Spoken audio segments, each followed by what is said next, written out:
right now, the man who has guaranteed us he can solve all of the Cowboys' problems. He did.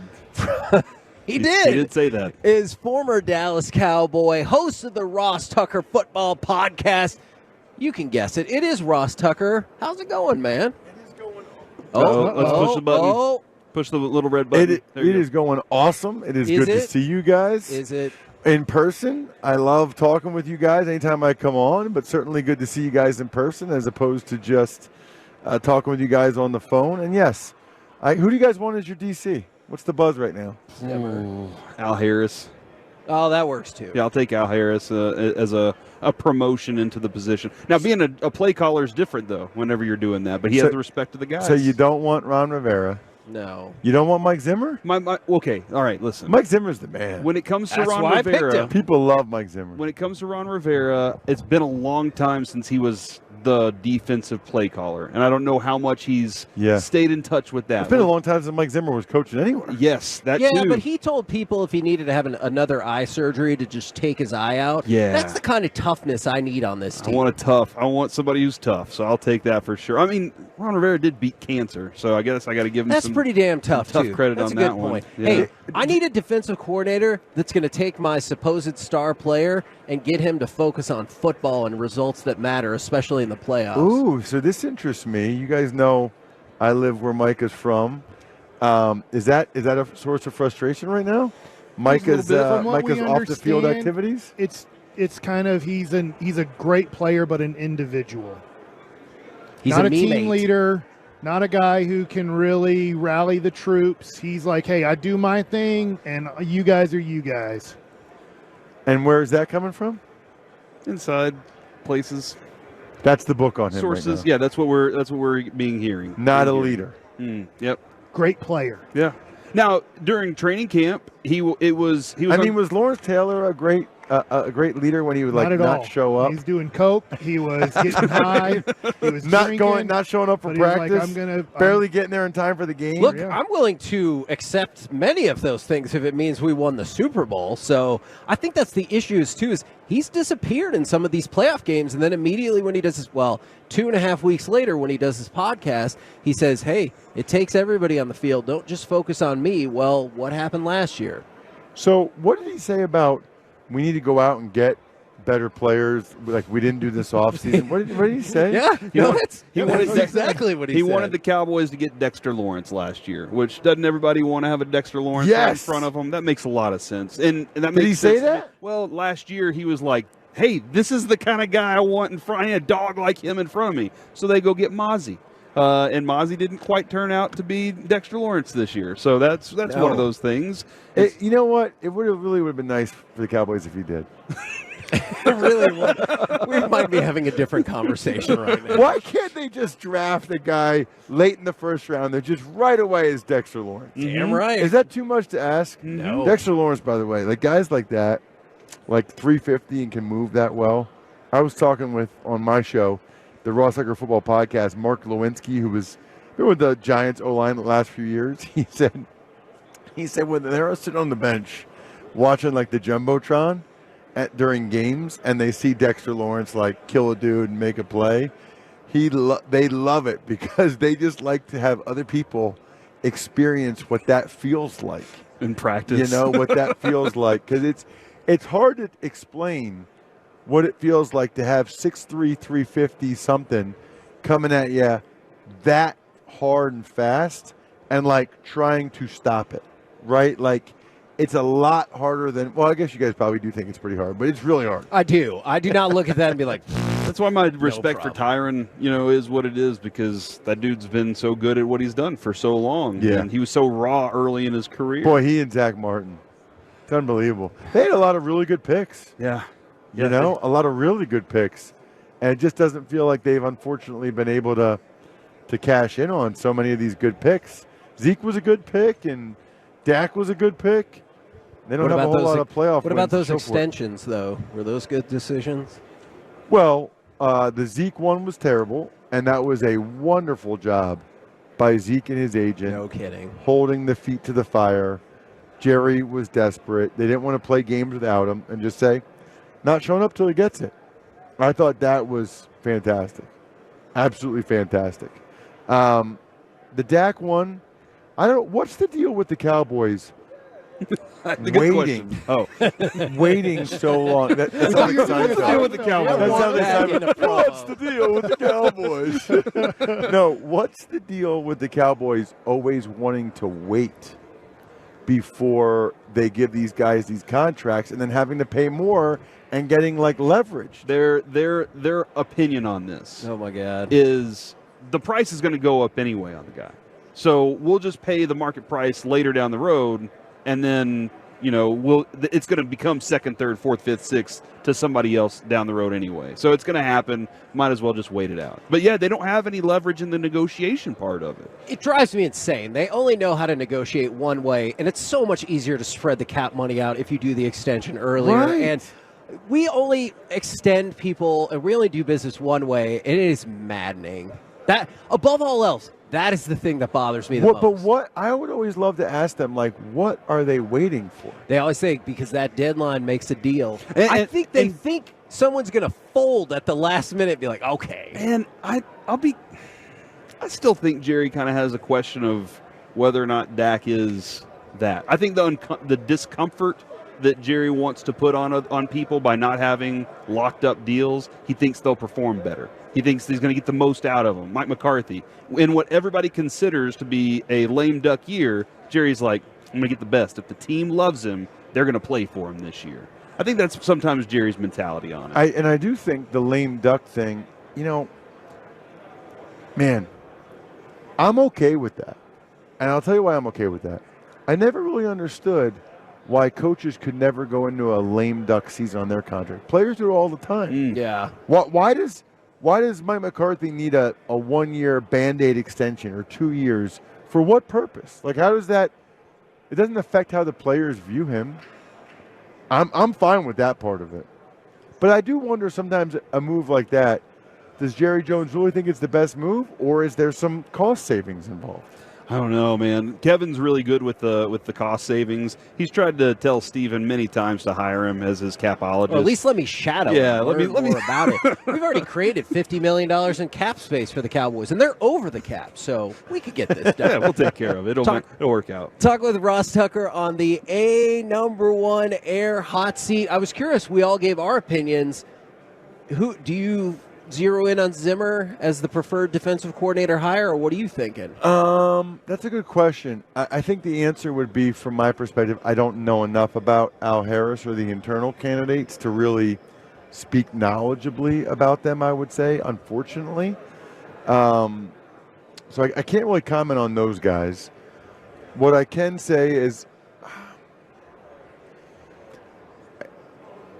I have concerns about everybody that's on the table. You know? Like, and maybe that's just the way it should be, but why are they on the table? Yeah. Mike Zimmer, Ron Rivera, and Al Harris, like, there's legit concerns for all of them right now, right? I mean, there's the unknown for Al Harris, as we know, and then for Rivera and Zimmer, the one thing I've noticed is, like, the game changes fast. It changes fast. And even for guys that are, like, in it, you know, a couple years ago, it was like Vic Fangio's defense, like the 2 deep safeties, cover 4 a lot of times. That was like the rage, right? And he was doing a very good job, and all those defenses were doing a very good job. So the next thing you know, everybody's hiring coordinators that want to have the Fangio-style defense. Well, then so many people did it that the offensive guys started to figure out better ways to attack it. Yeah. So it's constantly evolving. So I guess I'd be a little bit concerned about Zimmer or Rivera as guys that, you know, have kind of been out of the loop a little bit. Rivera was a head coach, so he was in it. But, yeah, I mean, the positive there would be if they did really well, they're probably not going to get another head coaching job. Yeah. It's not like if Al Harris comes in. Then maybe. And he lights it up, then he's going to get a head. He might have a chance to get a head coaching job. Tell me the level of Cowboys fans, 1 to 10, devastation, concern, whatever, when Dan Quinn got this job. Shockingly it was. low. I think it was a half and half of like. I don't think there was any devastation or shock. I think that there was a lot of people that wanted him out because of the way that the Green Bay game went. They're just like tired of it, man. That's it. He couldn't get it done late in the season this year. They figured him out. It's all said and done with this personnel. There's no reason to keep him around anymore. And then so much so that when he went to D.C., it was like a shoulder shrug from the DFW community. That was another person Michael blew up in his podcast. I thought he loved Dan Quinn. That's what I thought too, but he was like, hey, I don't call the plays. I don't set the schemes. Because his brother wants him to play linebacker. His brother came out on social media, Micah Parsons, and said they're not even using my brother right, this and that. And so we assume if his brother's going to start on, I don't know, the Wednesday after they lost to Green Bay, start going on Twitter and saying how all the wrong ways they're using my brother, we're assuming that his brother might be saying I'm not being used the correct way. I wouldn't want to play him at linebacker more. I wouldn't want him off the ball more. I want him going. I want him going as much as possible. I had a criticism when they would play him off the ball more. I'm okay with them moving around a little bit up front as long as he is going. It really is like this, by the way, is such an example of like new media and the value of starting a podcast while you're still a player.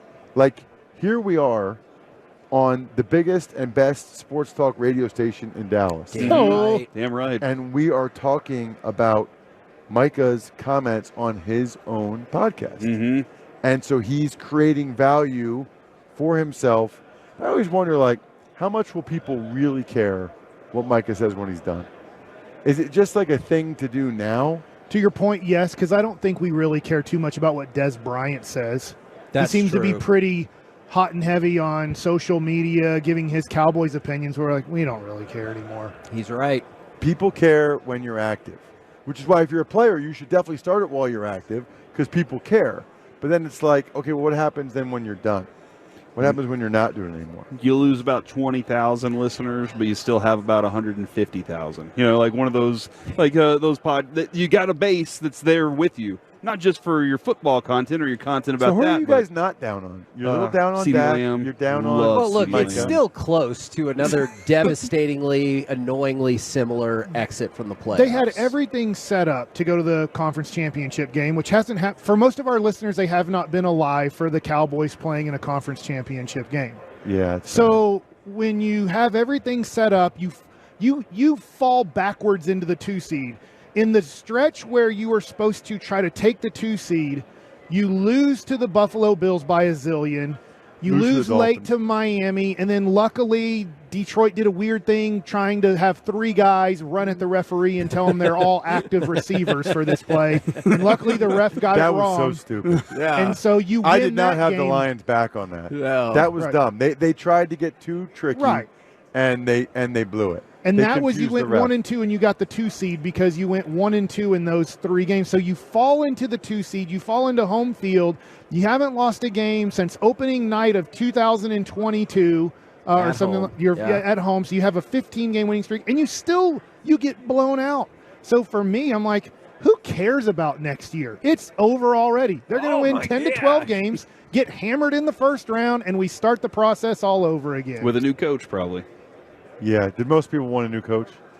Yes. Yeah, there's a consensus. I'm still like, this is the best Dak played in the regular season. I saw a lot of good, different things from Dak this year that I hadn't seen before. I don't know if he can add to it, but I'm hopeful. But I wanted to get one more run with this head coach. I think he deserves that for sure. Well, I mean, if Philly's keeping their head coach, you know, on the one, I mean, there's only one game. Although that's a little interesting when you mentioned like the Bills and the Dolphins. Maybe it wasn't just one game. Mm-hmm. Oh, it For definitely McCarthy. was not. The collapse at the end, defensively, that's for where people were okay with Dan Quinn is the collapse at the end against the Dolphins, which was mimicked in the Lions game, and then you saw a bigger picture of it in Buffalo and Green Bay. I think that's why people were okay with moving on from Dan Quinn, but this team played poorly down the stretch. Yeah, and the tough thing is with Dak is he's literally only thrown for 90 yards in a playoff game at halftime his rookie year.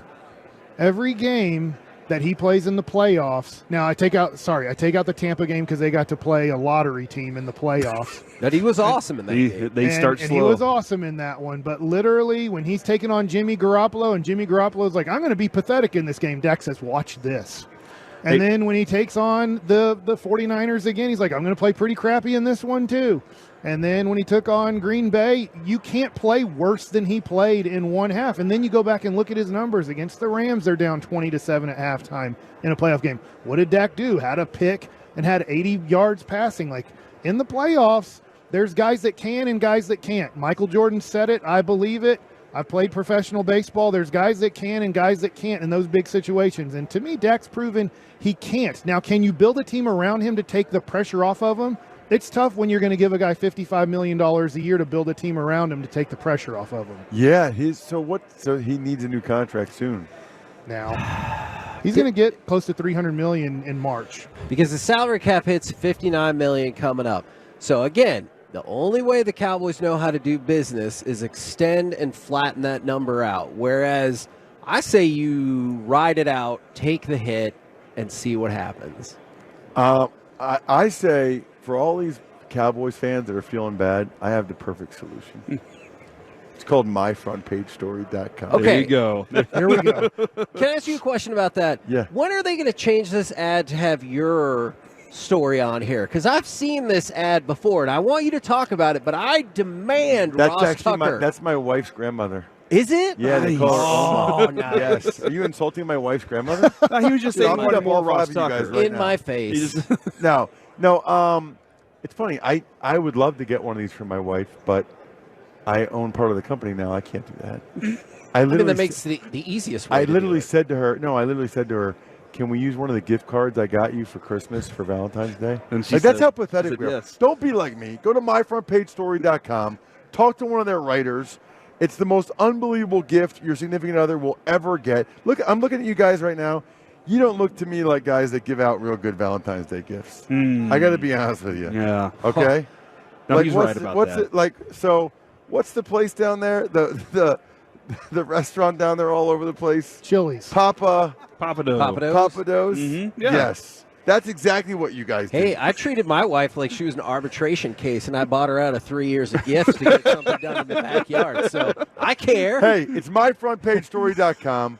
Okay. Don't be a KFC Masterpiece or whatever you guys call it. my that God. is so Go to- hurtful. Go to myfrontpagestory.com. You talk to a writer. They write the most unbelievable story about your significant other. It looks like it's on the cover of the Dallas Morning News.